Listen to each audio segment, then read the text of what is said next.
Rudiana, dan kita korban dari Eki. Yang ketawa kalau orang udah jadi korban, contohnya difitnah. Kalian akan saya somasi semua, saya pidanain semua. Dan kemudian orang-orang berasumsi bahwa Rudiana tahu di mana keberadaan Aib. Rudiana nggak tahu. Yang tahu saya. Pada waktu sidang di lokasi, Aib ada sama saya. Sama Fitra. Dan diduga mendapatkan tindakan pemaksaan untuk membuat adendum atau surat perjanjian yang isinya menyatakan ia mengundurkan diri dari kantor yang sudah menaunginya selama lebih dari 20 tahun tersebut.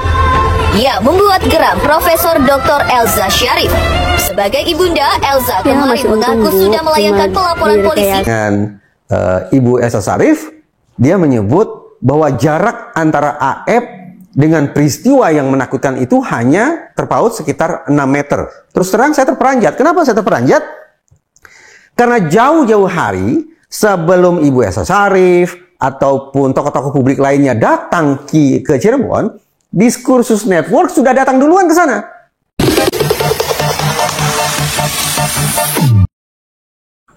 Halo, Assalamualaikum. Terima kasih sudah mengklik video ini. Nih yuk kita reaction kali ini Bu Elza nih. Ketika di Cirebon dia itu sampai marah dan mensomasi orang satu Cirebon kali. Yang dibicarakan itu saksi-saksi saya. Saya cuma berdua dengan Fitra, masuk juga tidak boleh. Yang dibicarakan adalah saksi-saksi saya. Aib, Pasren, Kavi, Rudiana, dan kita korban dari Eki. Yang ketawa kalau orang udah jadi korban, contohnya difitnah. Kalian akan saya somasi semua, saya pidanain semua. Dalam rangka apa Bu ikut hadir di sini ini Bu? Ya karena kalian kita yang dibicarakan tentang jarak pandang itu.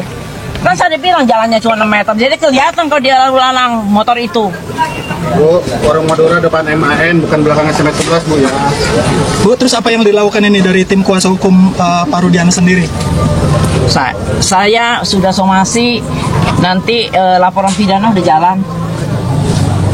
Jadi orang yang menyebarkan berita bohong itu akan kena pidana ITE. Dan apalagi mereka afidavit itu memberi keterangan palsu, sama-sama membuat keterangan palsu 266 dalam akta otentik 266 ayat 1 dan 2. Siapa aja Bu yang disomasi Bu? Ya semuanya. Semuanya. Ya, Cirebon tuh kayaknya mau disomasi semua, mangga aja. Widi mau disomasi, Mega mau disomasi, saya mau disomasi. Kayaknya seluruh yang memberikan keterangan disomasi. Cirebon juga nggak apa-apa, kita siap kok kalau disomasi. Itu tadi ya teman-teman, gimana lucunya. Lucu sih sebenarnya. Saya lihat Bu Elza ini semuanya mau disomasi.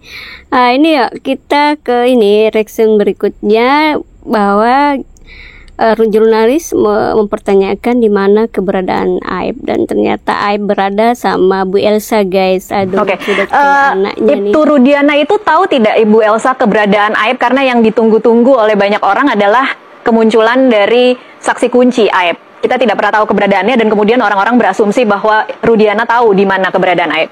Rudiana nggak tahu. Yang tahu saya.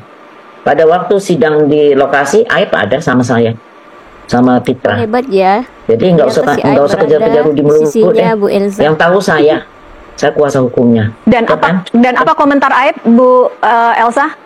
Ya komentarnya dia tetap berpegang pada fakta yang dialami, terus dia malah lebih detail lagi, dia jelasin kenapa dia bisa tahu anak-anak ini, kenapa ini semua dia jelasin kepada saya, dan saya lihat Aib. Ya teman-teman ya. Ternyata si Aib berada di duta somasi kita. Kita ke ini ya, resmi berikutnya. Ternyata anaknya Bu Elza juga kena ini guys, permasalahan di kantornya. Dia katanya dipaksa untuk mengundurkan diri. Dia ternyata direkayasa juga itu kejadian.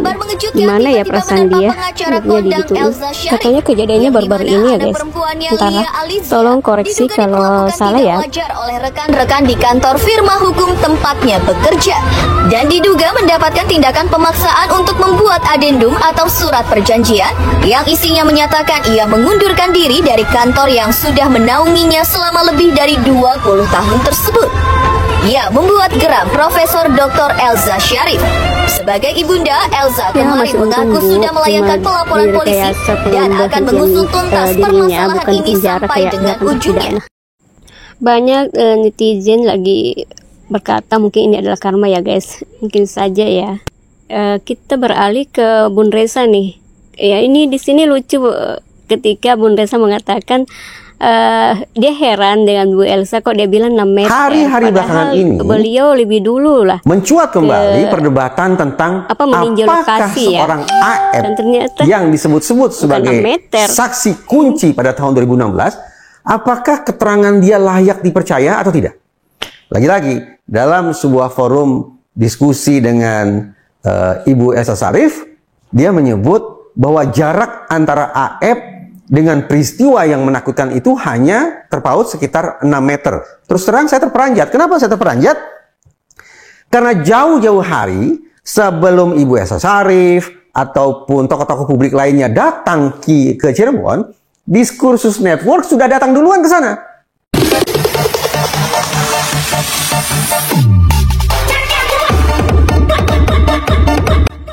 Iya ya, kita tuh bertanya-tanya Bu Elsa itu dapat data dari mana coba? Dia katanya meninjau lokasi, tapi sebelum Bu Elsa kan udah ramai tuh. Ya ini kita ke ini apa namanya melihat di karyanya netizen gini, sangat lucu sih kok Bu Elsa digitunya nggak bisa duduk. gawat ini. Coba majelis hakim dia nggak bisa duduk nih. Saya saksinya. Malah dia bilang, Bu Elsa bilang Sudirman pura-pura katanya dia cuma Kemudian apa tanya periksa oleh gimana ya kalau dia yang rasain sakitnya, aduh, apakah dia kalau ngeluh di cuma acting, sakit.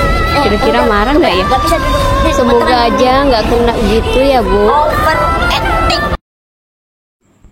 Karena kadang-kadang kalau kita nggak ngerasain ya bisa aja kita bilang itu acting aja. Tapi kalau kita udah ngerasain barulah kita tahu, aduh gitu ya rasanya sakitnya. Yo guys, kali ini yang terakhir ya, kita dengar ini PH-nya Saka Tatal. Dia optimis bahwa Saka Tatal bakal menang, Saka Tatal sudah memberikan keterangan yang sejujur-jujurnya. Gitu ya. Dan PK Saka Tatal diterima. Insya Allah diterima dan wajib untuk diterima karena tidak ada alasan tidak diterima. Saka Tatal sudah mengatakan sudah mengatakan sebenarnya AF wajib untuk masuk penjara. Kemudian Dede sudah menyatakan bahwa keterangannya palsu. Riki Akbar sudah mengakui bahwa keterangannya palsu. Semua sudah didoktrin oleh orang yang namanya Rudiana. Demikianlah tadi ya teman-teman ya, reaction kita yang terakhir ini. Semoga saja PK-nya 8 terpidana ini diterima ya, karena sangat miris banget kalau misalnya Mahkamah Agung itu nggak nerima atau menolak ya. Aduh, padahal kan sudah kita ketahui bukti-buktinya sudah jelas, saksinya ada, ini adalah laka lantas. Dan sah-sah saja sih kalau LCCS nggak nerima, ya itu haknya mereka. Oke teman-teman, terima kasih sudah menyimak video ini. Sampai jumpa di reaction berikutnya. Bye, assalamualaikum.